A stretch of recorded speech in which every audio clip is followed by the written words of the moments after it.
Irma, I'll let you know when our participant count stabilizes. Everyone's being let in right now. Okay.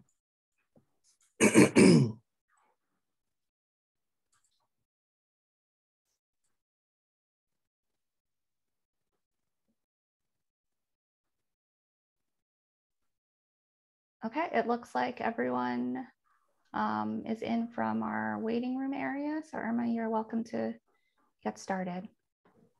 Okay. Yes. Good morning, good afternoon, everyone. My name is Irma Lawrence, and I would like to welcome to this webinar, Navigating the NIFA Funding Landscape, Focus on Programs. This is a collaboration between NIFA and HACU, and we feel that during this webinar, we were gonna be able to give you a good idea of some of the NIFA programs you could apply to. Some of them require for you to have a food and ag science program, and some of them do not really require that. So, so thanks a lot, and welcome to the HSI family at USDA. Next slide. Our agenda here, the first thing we're gonna do is introduce our colleague from HACU, Cameron Mixon. He is the Director of Legislative Affairs at HACU. Cameron? Thank you, Irma, and thank you for having me today. I am filling in currently for my boss, Dr. Lina Rodriguez, our Senior Vice President for Policy and Government Relations. And I've just recently started in this role as Director of Government Relations. I had the pleasure of sitting on for our Capitol Forum 2 weeks ago, our big meeting between our member schools, their staff, and some of the members and staffers on the Hill. On behalf of HACU and our more than 500 HSIs, we thank you for anyone who helped participate in making Capitol Forum the great success that it was. And thank you for the opportunity to share more at this webinar. We look forward to continuing and strengthening our partnership with both NIFA and USDA. Thank you, Irma. Thank you, Cameron. Next slide. We go back to the agenda. Yes, so I want to introduce Dr. Venu Kalavacharla. He is the Deputy Director of the Institute of Youth, Family, and Communities. Kal? Yep. Good afternoon, HACU family. It's a pleasure to be here, and thanks to Dr. Irma Lawrence and Dr. Kellyann Jones-Jamtgaard for the invitation to come and participate in this. I've been waiting to visit with you for a while, and we hope to see you in person, hopefully in October at your annual meeting. But I just wanted to provide a quick welcome and an update on where NIFA is. We are almost, I would say, fully staffed with the new NIFA after the move to Kansas City and building back on our staffing. We are really back in force and trying to positively contribute to responding to all of the requests and inquiries that you might have. We have developed within the Institute of Youth, Family, and Community, which is the NIFA Science Institute, one of 4 NIFA Science Institutes where the HSI program is located. We are really working collaboratively among ourselves, as well as with our other institutes, which is what you will see here today with our presentations from across NIFA. So with that, wanted to say welcome, look forward to meeting you in person, and thank you for all that you do. Please do not hesitate to reach out to us as you see fit. Thank you. Turn it over to Dr. Peter Moravali, who is our Division Director for Division of Community Education. Thank you, Cal, very much. And it's my pleasure to be here and to represent as Division Director of the Division of Community and Education, NIFA. I'd like to just give a little bit of introduction to what, what NIFA is and its mission. So why don't we go to the first slide? Well, what is NIFA? Well, NIFA is the primary agency of the U.S. Department of Agriculture. It's in what they call the research education and economics mission area of the USDA. It's the primary extramural funding agency to invest in and advance food and agricultural sciences. And it has a tripartite areas that it covers, which is closely aligned with the land grant mission. And these include research, education, and extension. Next slide, please. The budget for NIFA is approximately $1.9 billion. And as you can see by this pie chart, a lot of that goes into research and education. And of course, extension is a big part of our activities. We also have integrated programs as well. And some of this funding is mandatory. It was directed by the Farm Bill, the last Farm Bill, that we have programs that have different funding. So that's a little bit about NIFA. It is a big agency in the sense there's quite a few topics that it covers. And I'm looking forward to many of you applying to the programs and taking full advantage of the opportunities that we offer. Thank you. I think my task now is to introduce Dr. Carlos Ortiz. He's a national program leader. He leads our K through 14 program portfolio, and he's going to talk about some of the education programs that we offer. Thank you. Thank you, Peter. Good morning, everyone. My name is Carlos Ortiz, and as Peter mentioned, I lead the K-14 education programs. So what I'm going to talk to you about is a little bit of, give you a large overview of what these programs do, what their purpose is, and hopefully encourage you to apply for them. So next slide, Kellyann, please. So first, I want to really explain a little bit about how we organize the programs at NIFA and in the Division of Community and Education. So we basically separate all of our programs based on what their goal is. So it could be to improve scientific literacy and agricultural literacy, to recruit and train students, to promote learning and engagement, to advance science, or to strengthen educational capacities at MSIs. For example, the HSI program that you may be very familiar with falls in this last category. There is an infographic on your screen, as well as a QR code that you feel free to go and snap a shot out of it, and it'll take you to our website, where you can learn more about every single one of the programs, the education programs that we will be talking about today. I find this infographic to be very useful in the sense that it will help you really target the level of activities or education that you're trying to support, right? So if you're looking at programs that support community colleges, there will be a list of them that will help you identify which ones are better fit or are better fit for what you're trying to do.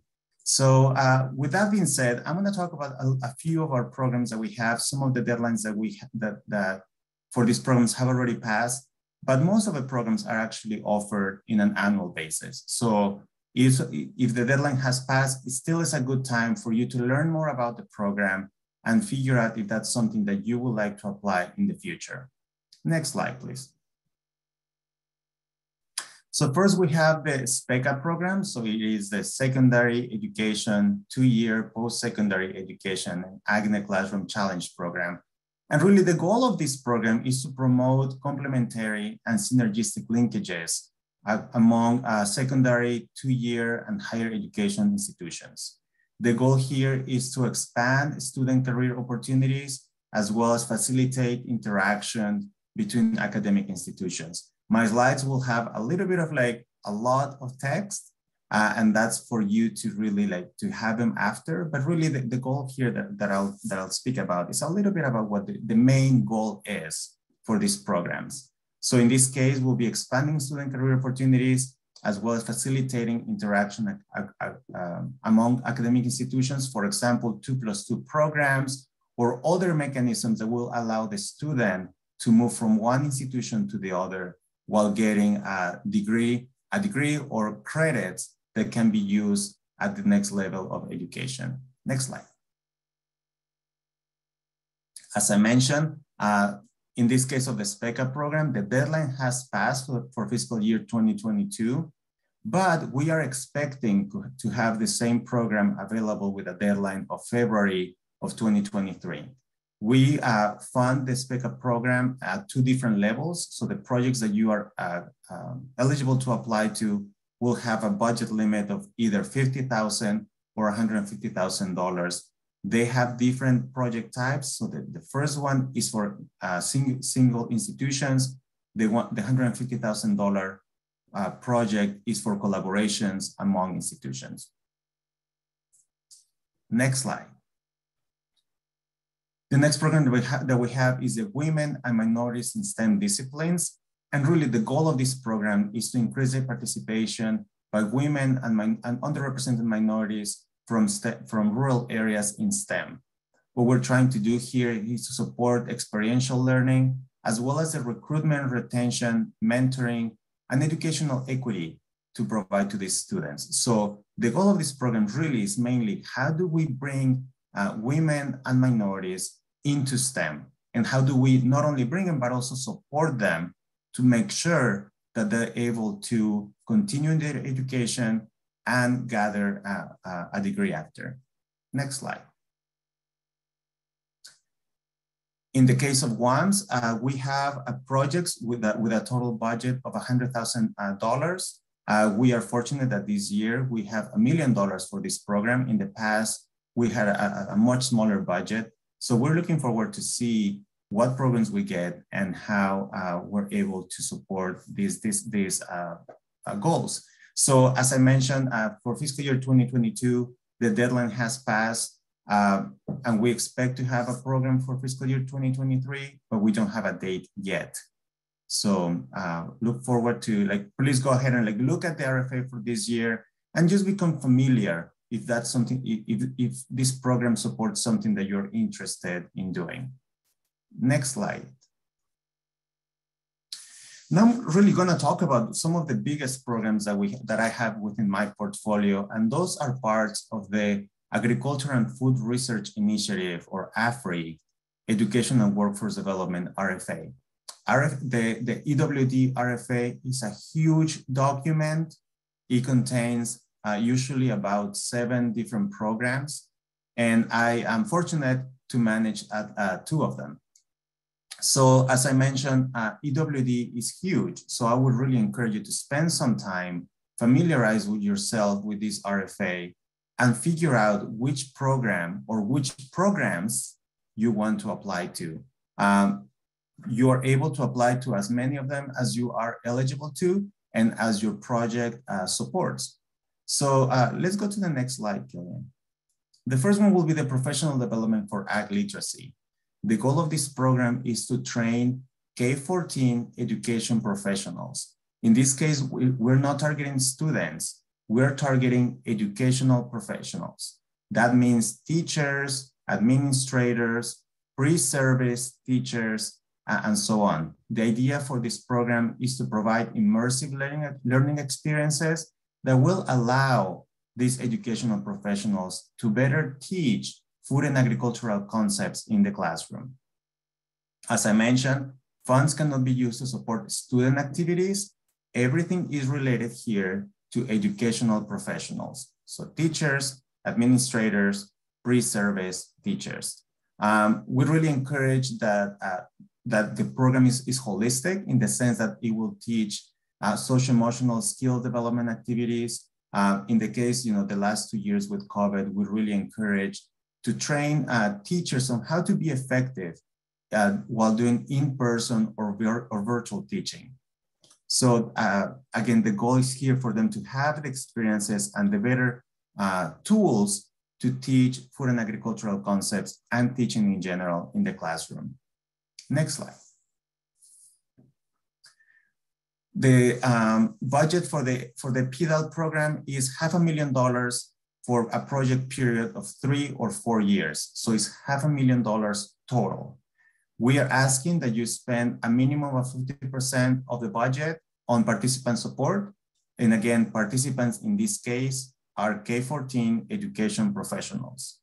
There is no limit on how many proposals you can submit, but we limit the number of awards that we will make to a lead institution. The deadline for this program is September 1st, 2022, and we will be conducting a webinar in the next couple of months. So please make sure that you check the NIFA calendar of events to get the connection and registration dates for that webinar. Next slide. This is a very good program, a very exciting program, I believe, and I think like many of your institutions will be eligible, and I hope that you are interested in applying. So the Agricultural Workforce Training at Community Colleges program really is seeking to develop or expand workforce training programs at community, junior, technical, or technical colleges and institutes. The goal here is to provide students with industry-accepted credentials. And we use that term on purpose to say it could be an associate degree, it could be a license, it could be a certification, it could be a certificate, or any other credential that will allow the student to get a job after finishing the program. It is very important to note that bachelor's or postgraduate degrees or training are not supported under this program. So the idea here is community colleges that will develop an industry accepted credential, and it is for you to define what that credential is and who the industry partners that will accept it are. The funds that we're providing are to be used to support student activities, as well as the development of the curricula, staff, and all of those individuals that will be required to support the students in getting these credentials.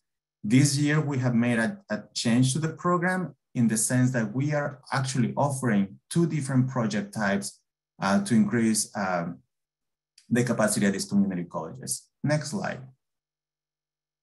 So the first project type that we have are design projects. The goal of this project type is to develop the tools, the curricula, and everything that the community college will need to offer that credential. So the funds that are being provided are for the community college to develop and carry out this curricula.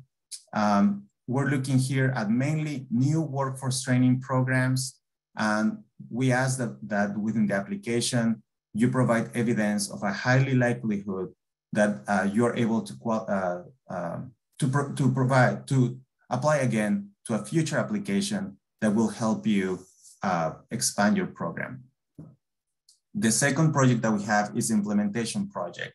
So if you currently have a program, a workforce training program, but it needs to be expanded or improved or updated, this is a funding opportunity for you in which you can use these funds to expand, improve, or update current workforce training programs. The requirement here is that the project is developed by or in active partnership with a community, junior, or technical college. So as a 4-year institution, you can help them improve or expand their program, but we're asking that you have an active partnership with that community college. We ask that a portion of the funds are allocated for participant support to ensure that the student has stipends, credential testing fees, or other costs that allow them to get the credential that they're being training for. So you don't have to have applied to a design project in order to be eligible for an implementation project. So the goal of this funding opportunity is to really meet you where you are, either to create a brand new program via the design projects, or to expand or improve an existing program via the implementation project offers that we have. Next slide. So in the case, let's talk money about this. So in the case of the design projects, we are putting about $250,000 per project that is 1 or 2 years. So $250,000 total. And again, all of this money can be used to create the curriculum. If you needed to support staff to do so, That's the goal of that design project. The implementation project has a budget of $650,000 per project for periods of 3 to 4 years. Again, $650,000 total. And a portion of those funds must be used to support participants, so students in this case. Similar to PDAL, we are not limiting the number of proposals that you can submit, but we will limit the number of awards that we will provide to each lead institution. The due date for this program is September 15, 2022. And again, we will be doing a webinar in the next couple of months. So please check the agency calendar for registration information. Next slide. The next program that I have, it is not an education program, but I believe that your institution should be aware of this as it is a great opportunity. We have an equipment grants program that what it's seeking to do is seeking to provide funds that will allow institutions to acquire instrumentation to conduct fundamental or applied research at colleges or universities. The goal of this program is to provide shared use, special purpose equipment or instruments. So, and we also are not trying to supplement current research projects. Really, the goal of this program is for you to buy the equipment that will then allow you to conduct research at your institution. The due date is June 15, 2022. The RFA just came out yesterday, and we will be conducting a webinar in the next 2 weeks or so. Again, please go to our website, to the calendar to find some registration information. This is a limited submission program. So only 2 applications per institution are allowed, and we will make only 1 award per institution. And I think that's all I have, right, Kellyann? Yep. So now it's my pleasure to introduce to you Dr. Ray Ali, who manages our graduate education programs, right? Hey, good afternoon. Thank you kindly, Dr. Carlos, and I appreciate Dr. Irma and Kellyann with this opportunity to visit with you all today. I'm Ray Ali, and I work with the undergraduate and graduate education program portfolio with the agency. So next slide, please. Okay, so during this time, I'll visit with you briefly about this slate of programs that you have before you on this slide. It's a large slate of programs, and the majority of this information is provided or sourced directly from the associated request for applications or RFA. Next slide, please. So the Higher Education Challenge opportunity provides opportunities for education from the broad perspective at the baccalaureate or master's degree level, and also DVM, veterinary medicine programs, to be inclusive of curriculum development, instructional delivery, and career opportunities, faculty preparation, and facilitating interaction amongst other academic institutions. Roughly, there's about a smidge above $5 million available in 2022. And my good friend and colleague, Dr. Lawrence, currently works with this program as well. Next slide, please. Thank you. So the Research and Extension Experiences for Undergraduates program, as Dr. Ortiz had a number of programs that were housed within the Educational Workforce Development, RFA, within the Agriculture and Food Research Initiative enterprise, if you will, for NIFA. REEU is a program within that AFRI, Educational Workforce Development, RFA. And pretty straightforward, the name pretty much purports what it is that we're looking for funded grant projects to do, and that is to provide undergraduate students with experiential learning opportunities, inclusive of research and or extension. And so these are inclusive of, but not limited to, hands-on experiences for undergraduate students.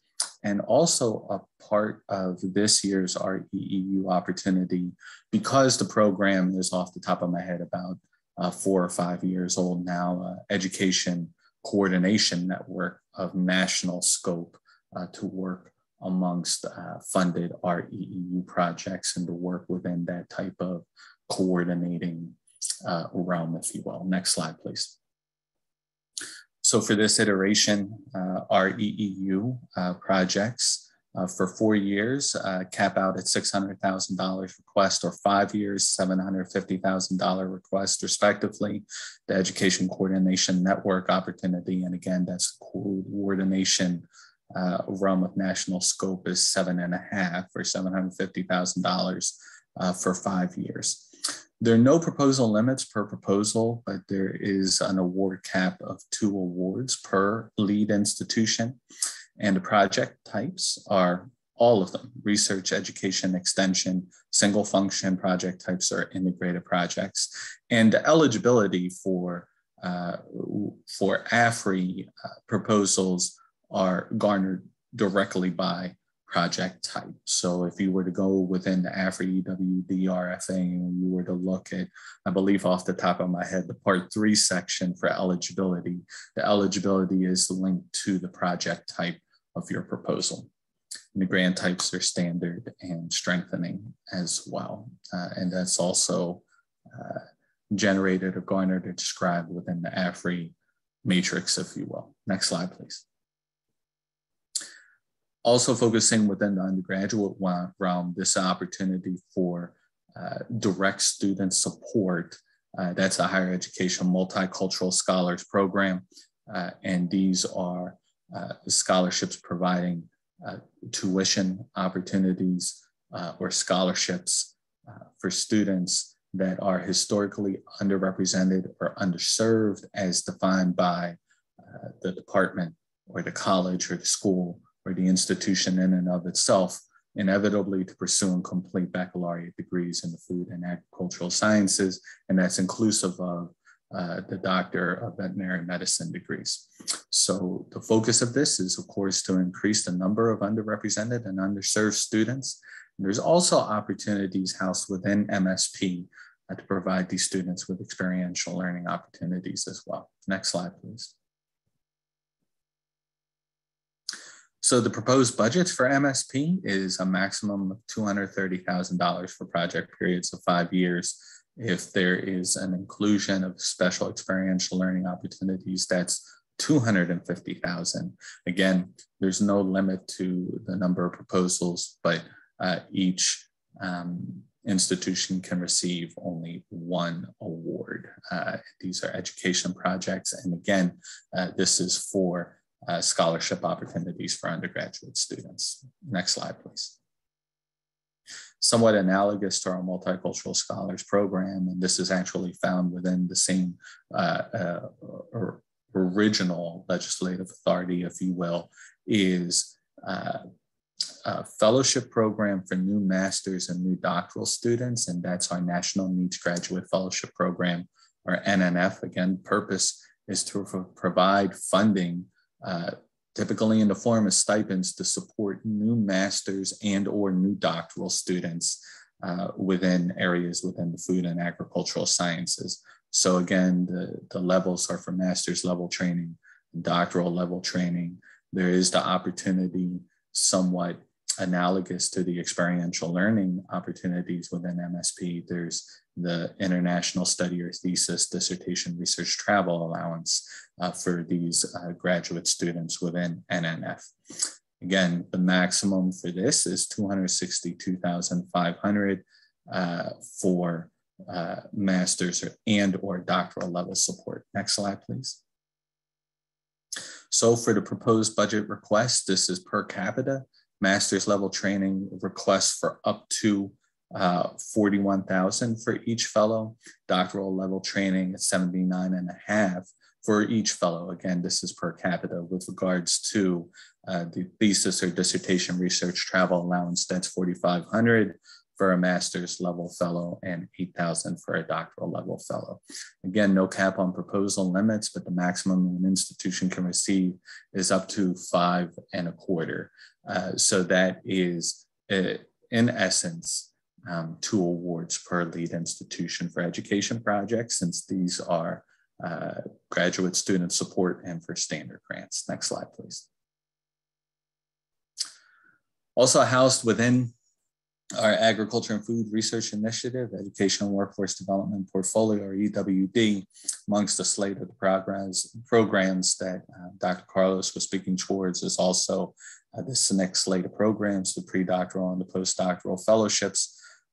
For the pre-doctoral fellowship program and for the postdoctoral fellowships, what the unique nuance about this is these are hyper-individualized training opportunities wherein the pre-doctoral or postdoctoral fellow serves as the project director for their respective efforts. So for pre-doctoral fellowship opportunities within EWD, these are opportunities to support doctoral students who are at the stage of conducting dissertation research and that have advanced to candidacy. You'll note here, and we'll speak towards deadlines for the whole slate in a few slides, but for the pre-doctoral fellows, these are for those that have advanced to candidacy as per the institutional requirements by the application deadline, as per the Code of Federal Regulations. So the PD, or the project director, the project director pre-doctoral fellow, if you will, must be a citizen, national or permanent resident, and have advanced to candidacy by the application deadline, which is October 27th of this year.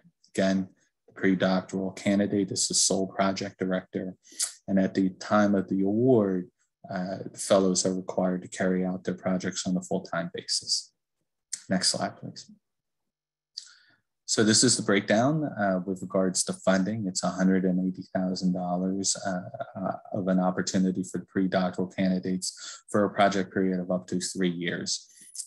This is limited to a total of $60,000 per year for each of the 3 years, along with an institutional allowance that's provided in lieu of indirect costs. And you'll also find this within our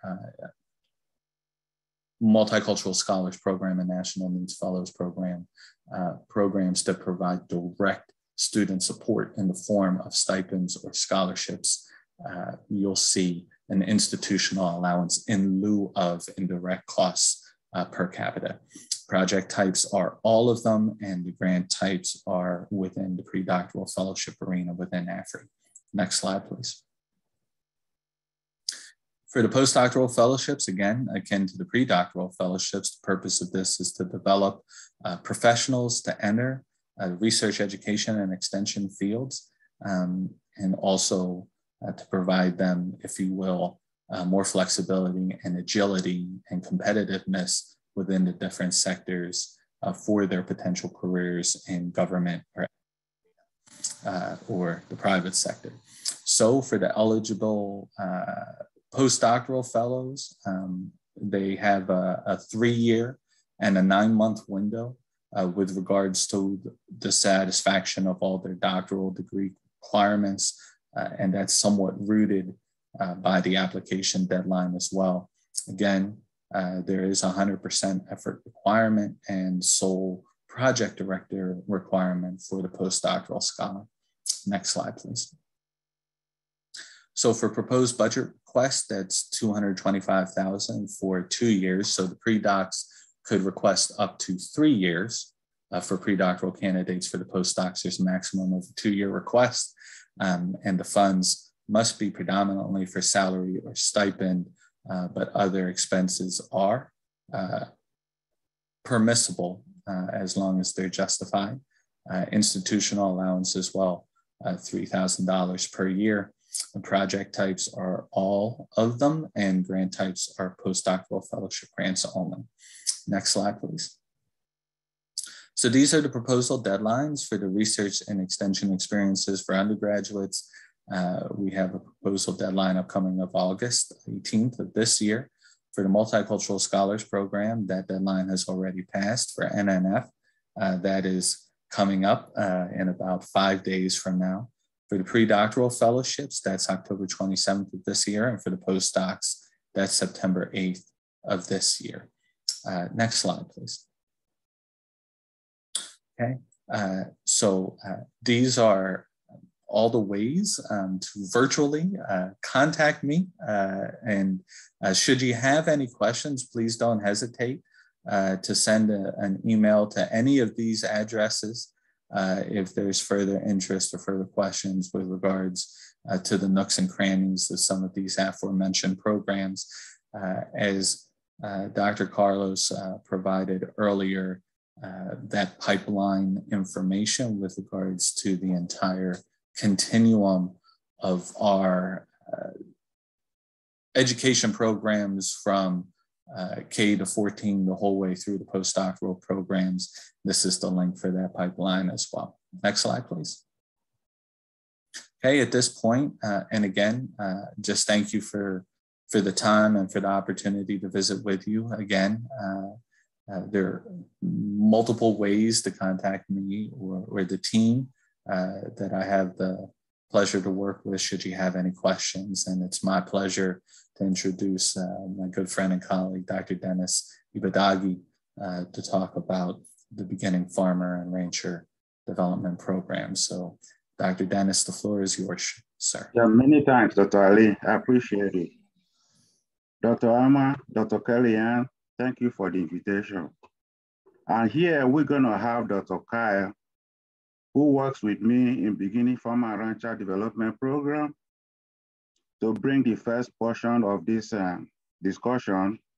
And I'm the national program leader for beginning farmer and rancher development program here in NIFA. We want to thank you for joining us today. Dr. Kyle.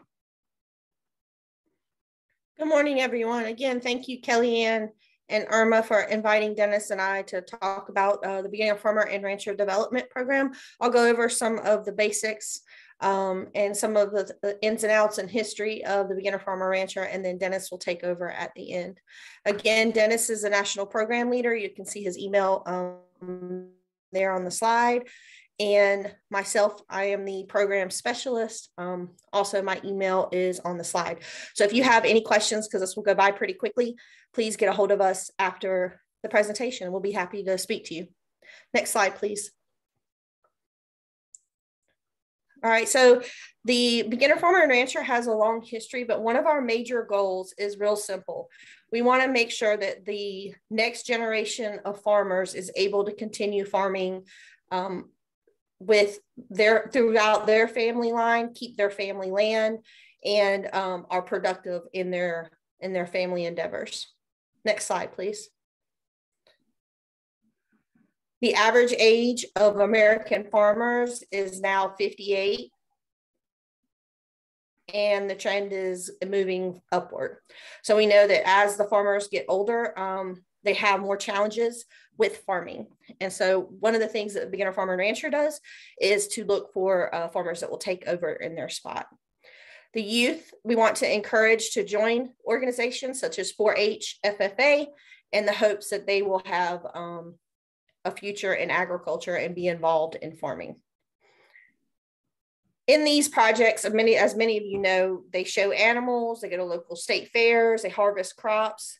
They also learn vocational skills, technical and business skills that are needed to have a successful farm. So we're very supportive of these programs. Next slide, please. So as we stated earlier, the rising average age of the U.S. farmer is a concern. We know it's a national security risk.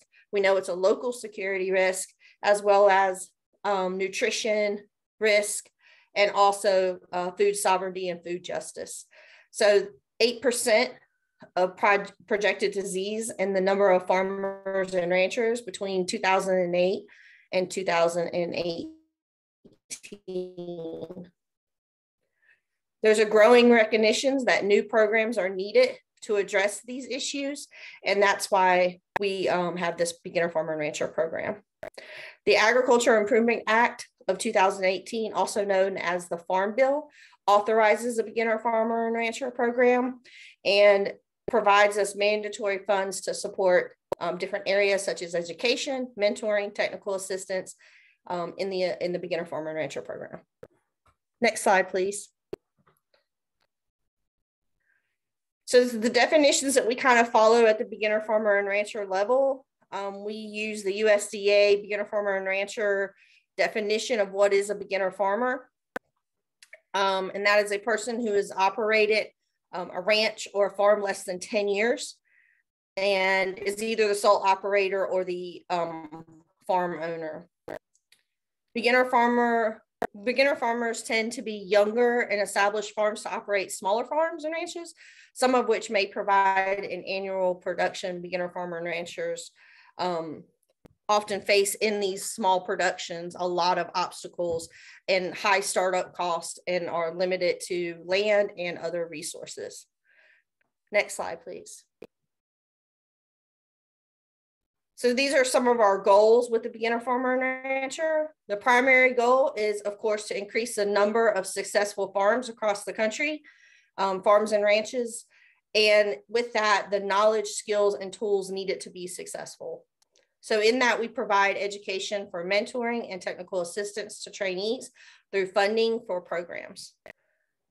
The goal is achieved through competitive grants to collaborate with state, tribal, local, or regional-based networks in partnership with public or private entities who carry out 3 kinds of projects. And these are, and you'll see more about these in the next slide, but standard projects, educational team projects, and national training clearinghouse. Next slide, please. The Beginner Farmer and Rancher program in fiscal year 2022 has $27.5 million that will be available for funding. These funds are for educational training, outreach, and mentoring programs, entering or establishing, building, and managing successful farm and ranch enterprises. There's a 25% match required.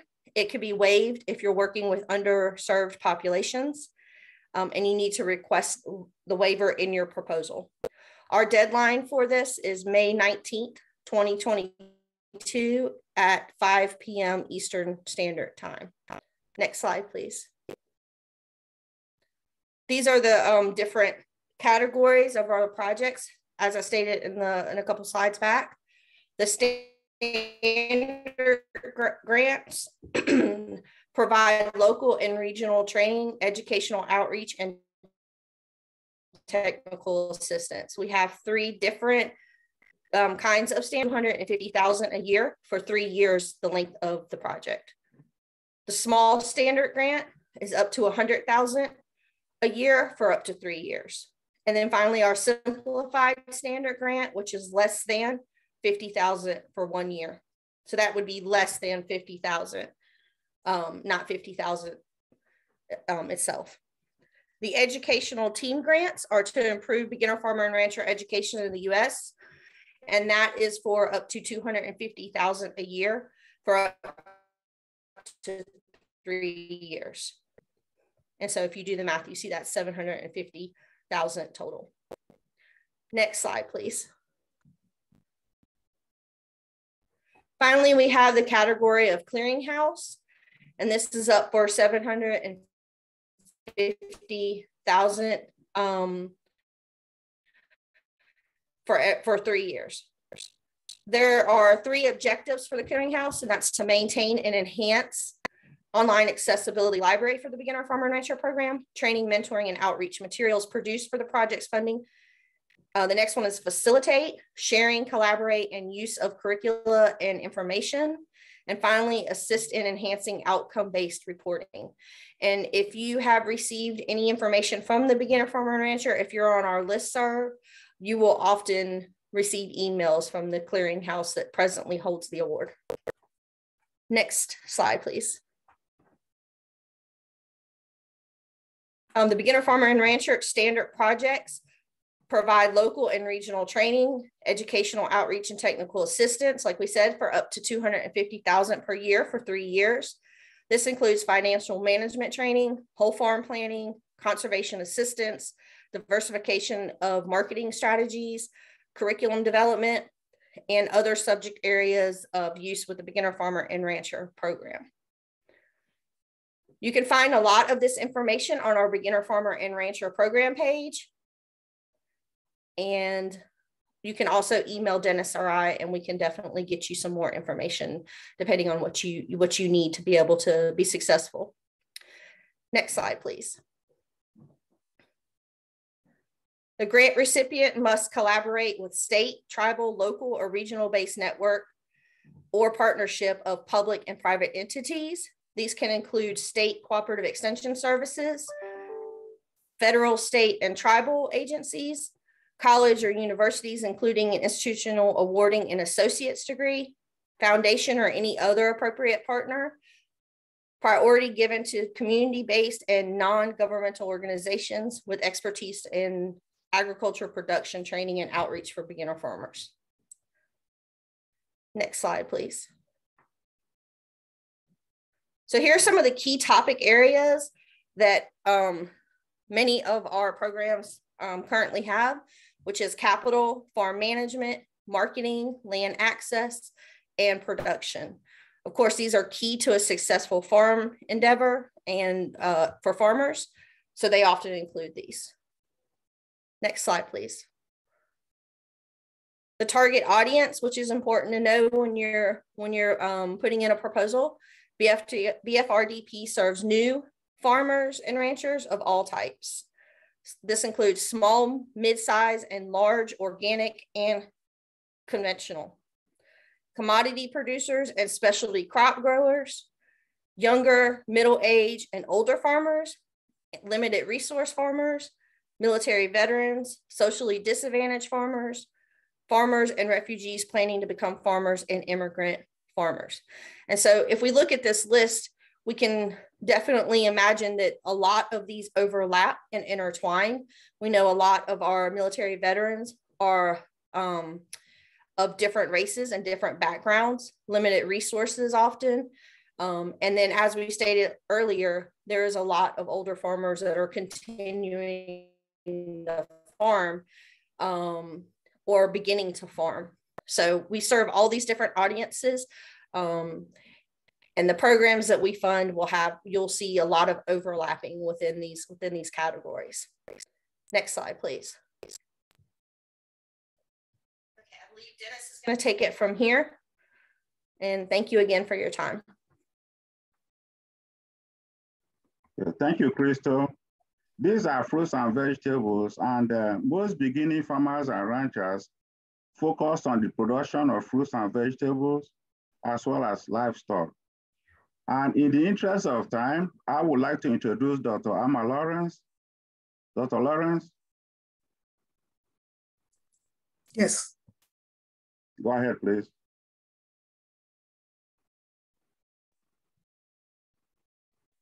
Oh, So yes. Dr. Lawrence, slides, please. Thank you. Okay.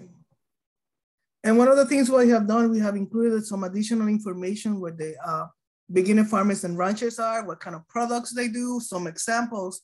So when you get the copy of these presentation, you will be able to get that information. Next slide. I'm gonna talk about resources and go to the questions and answers. And for the some NIFA resources here, we have a calendar of events, and that is was mentioned before by the presenters. So every time an RFA comes out, or request for application for a program, we will very likely hold a webinar just specific to that funding opportunity. So you could find that at the NIFA events calendar. And if you have your phone next to you, this is a good slide to take a picture of, because you're gonna be able to go back to it and find the resources, unless you wanna memorize our website, which is www.nifa.usda.gov. And then there you will find the calendar. You could sign up for the NIFA newsletters.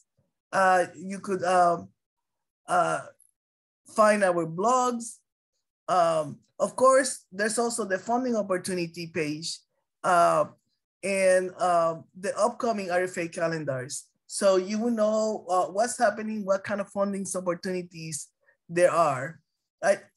We have the competitive grants flowchart also there. We also have other application resources like NIFA grants resources, submitting a grant, and some information on the awarded grants.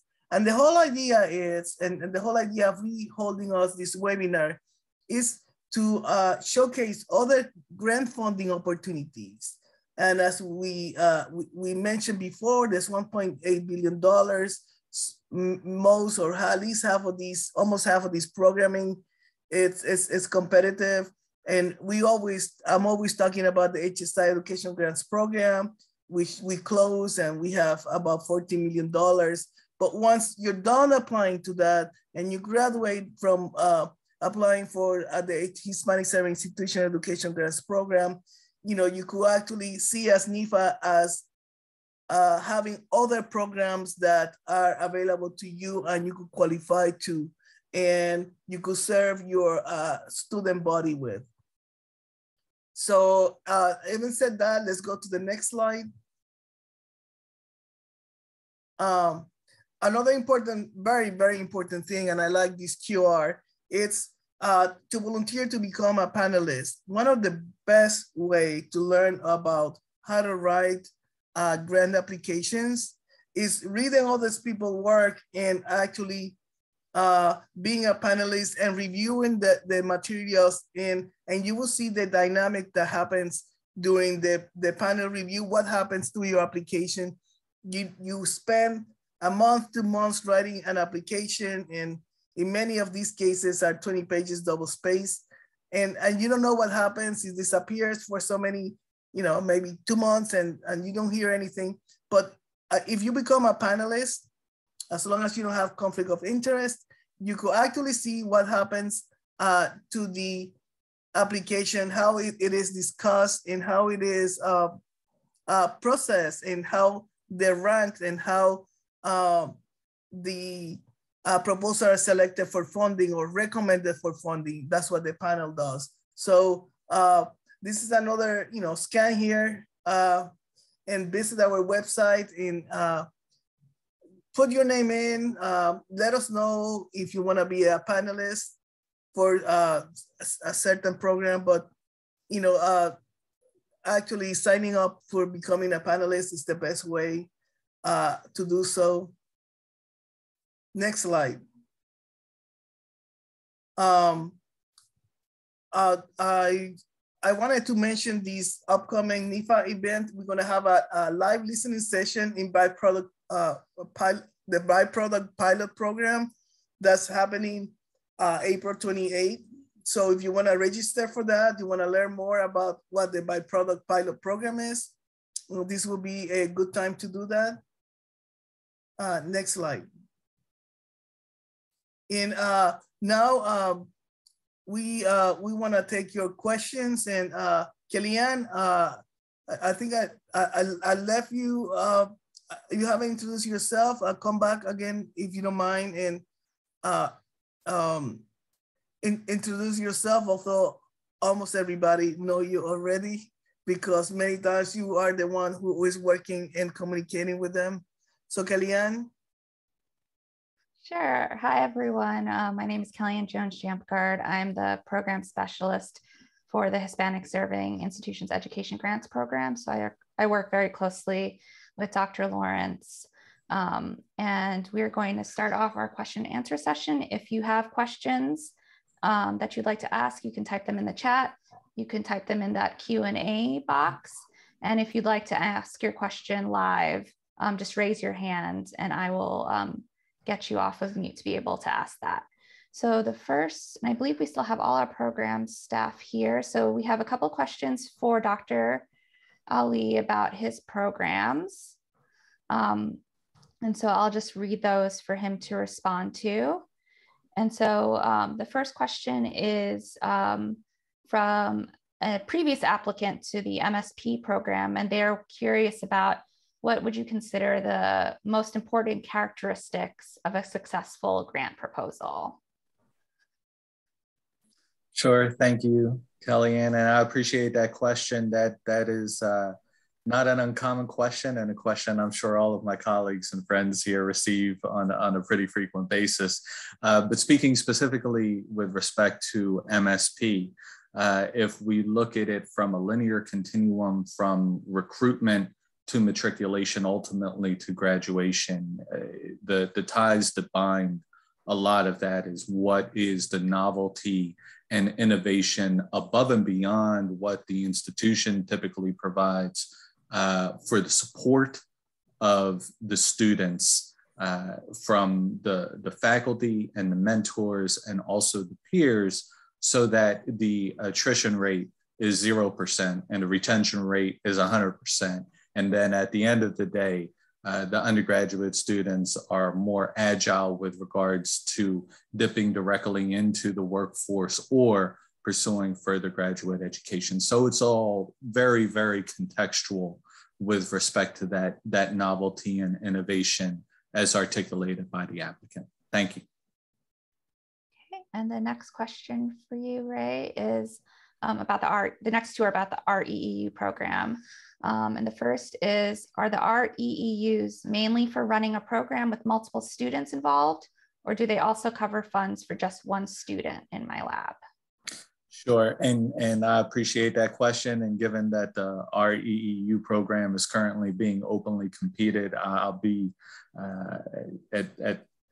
to do my best to be generally specific or specifically general. And so that is, there is plurality whenever you see REEU support in students, meaning that it's students and not student. And so if it was the latter, it would be somewhat remarkable. Thank you. And the next question about REEU, it's a mouthful acronym, is the program solicitation states that most of the support should go to direct undergraduate student participant support, for example, stipends, supplies, housing, travel. Can you provide the preferred percentage of direct student support, assuming some minimal PI and co-PI admin costs would have to be included?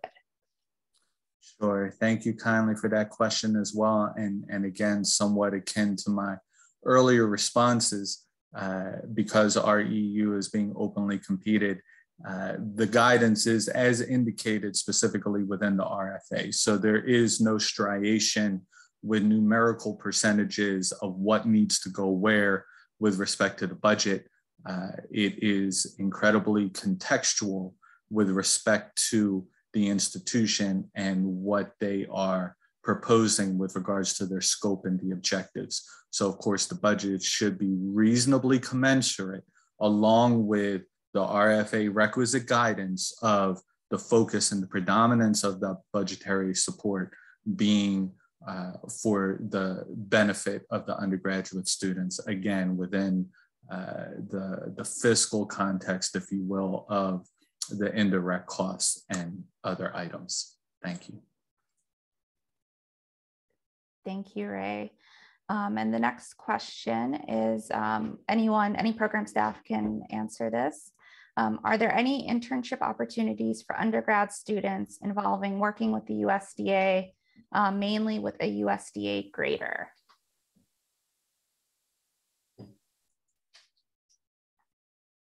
I tried to tackle that. I think the best way of finding out will be going to USAjobs.gov to find that out. I think the agency, maybe it will be APHIS that's closely related to that job, if correct me if I'm wrong. And maybe in their website, they will find if you have any internships on that specific job. But if you send me an email, I will try to do a little bit of searching for you and work with you on trying to find out about that specific type of internship as a USDA grader. Thank you. And in Was someone else going to chime in? I can elaborate a little bit. So I think like from the educational perspective, and faculty could actually think about what, what is it that the students at your institution would like to do, right? So you could then propose a project that will provide these opportunities to your institution. Maybe if some of them, if there's an interest because there is a large industry or government or a large, many job opportunities in such disciplines, maybe as faculty at your institution, you can think about, well, which program can I apply to and make those collaborations, make that bridge with USDA that will provide opportunities for my students to then get the jobs in the future. So I think those collaborations are very important. And it's something that, while it may not, there was a question earlier, if we support forestry and urban agriculture, and the answer is absolutely yes, right? So really, I think the sky is the limit into the disciplines that you can tackle that will support food and agriculture. So I really would encourage you to think outside of the box. In this case, grading is actually a big employment by USDA and other industries. So how can you give your students the opportunities to have that experiences and that resume building activities that will allow them to then get a job?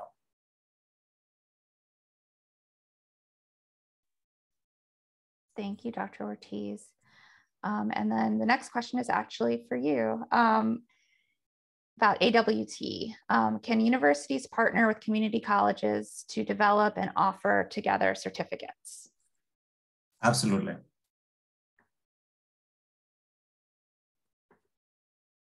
Okay. And then we have a question for Dr. Kyle about beginning farmers and ranchers. Is education and training in hydroponic farming also supported in the Beginning Farmers and Ranchers Development Program?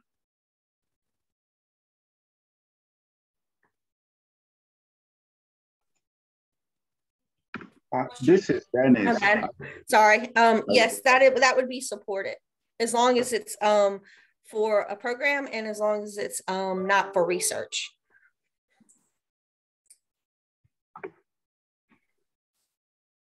Great, and those are all of the questions I see. I see a couple of questions on how to access this presentation afterwards, which I will get to.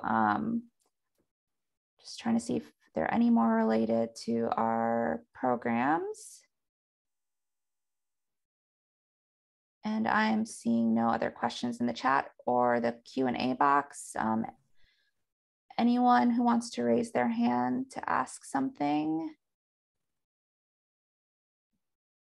Kellyann, I added the BFRDP RFA link in the chat if anyone's interested.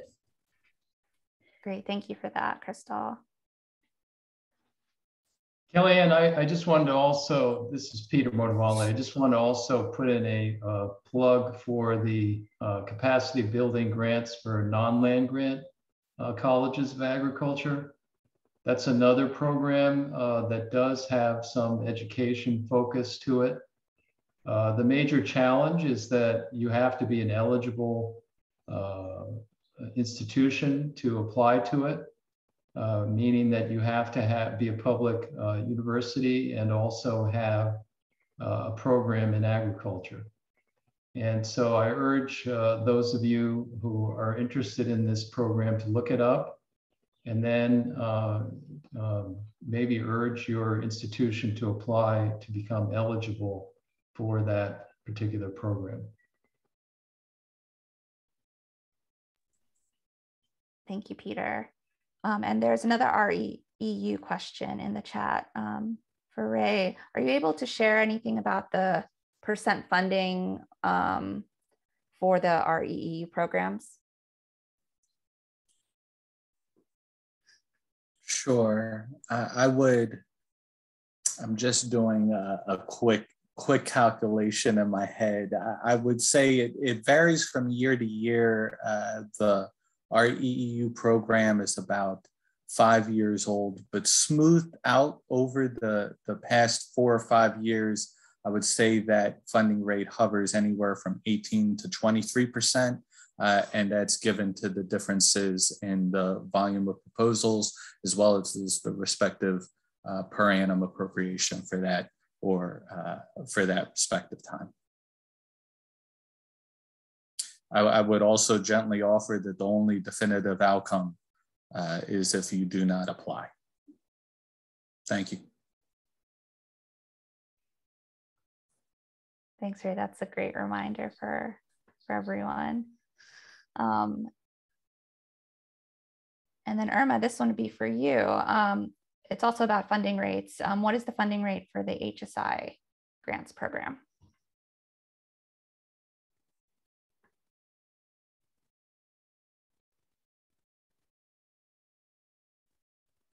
Irma, you are on mute. On mute. Yes, I think that last year was about 30%. It depends on the amount of proposals. So we need your participation over the years. Sometimes the participation has decreased. So we're trying to get you engaged and think of us as a funding source, a place to go to solve find funding to solve the problems. And I tell all the applicants, you know, think about what the problems in your community, in your food and ag system, in your institution are, and look for some of this programming and what could you do to work with the programs available and get the funding to solve the problems. And so that's the funding rate. It varies from, it has gone as low as 10, 30, 35 so far in the past. And I just got an information on the greater opportunities available. So I just posted some information, and one of our colleagues, Roberto Gonzalez, just sent me an email to share that with you. There's a flyer on that I could also share in a little bit. There was something else I wanted to say, and I'm trying to think about it, but you know, think about these opportunities as potential sources of funding to solve the problems, improve the academic programming that you have at your institutions, and you know, go to our website and seek for the calendar of funding opportunities, the calendar for of webinars that are going to be happening. And I hope that you think about seriously about applying to these programs and help us include the HSIs and diversify our portfolio, but also help the communities where you are.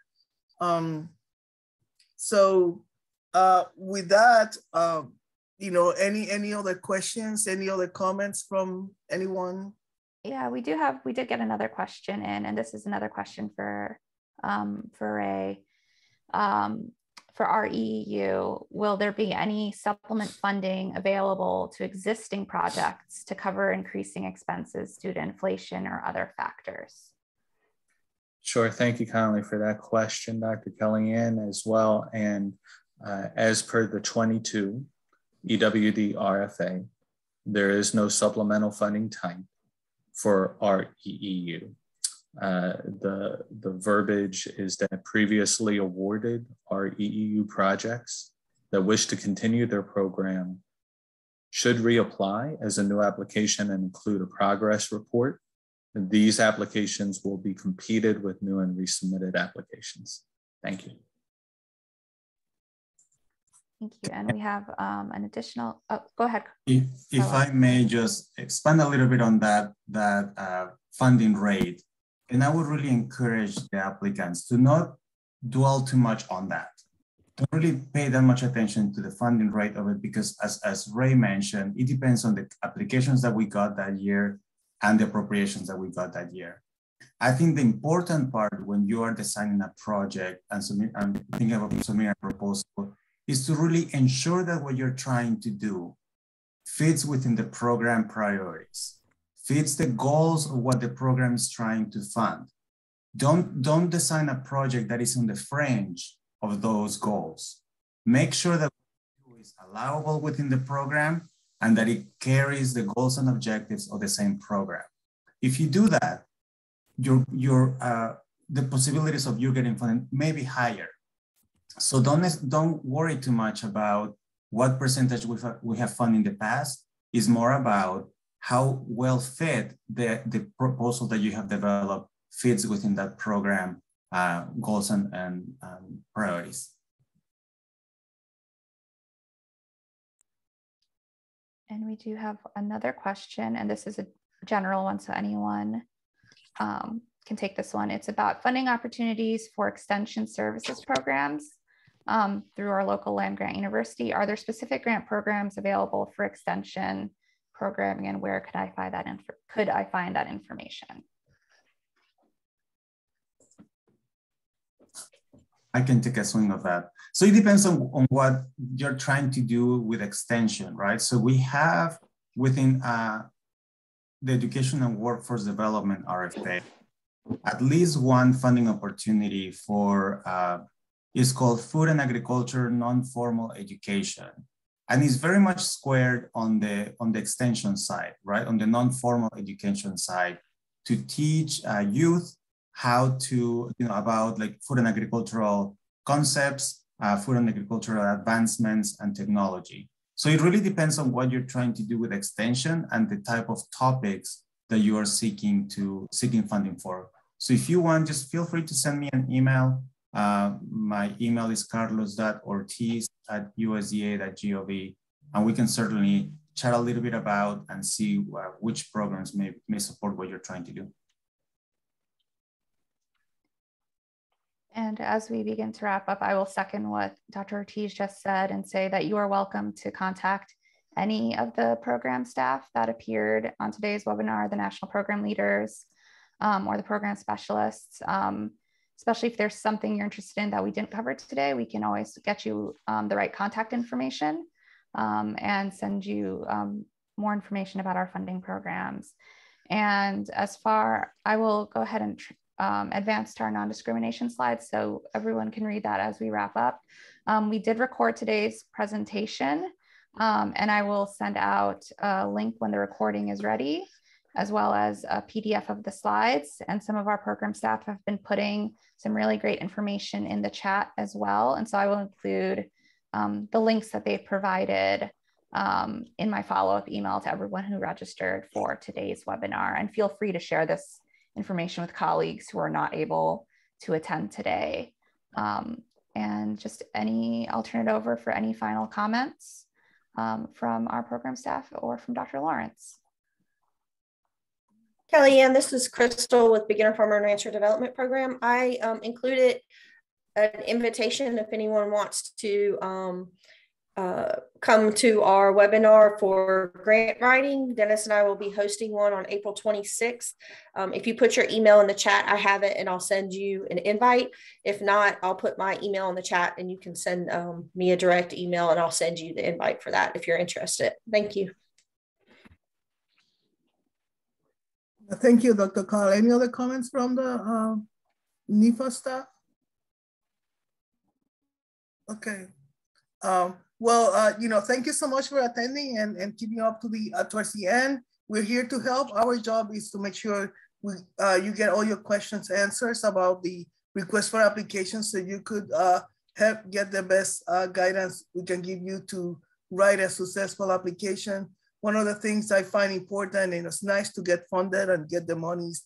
Most importantly, it's really nice to get funding and have an effect the community and help get things done and help the students get a good education. So with that, we look forward to hear from you in the near future, and we look forward to have you contact us and let us know in what programs you're interested, so we could continue this dialogue. And thank you again for all this, the MPLs and the NIFA staff. And thank you for Haku for working with us. So until the next time, have a good rest of the day.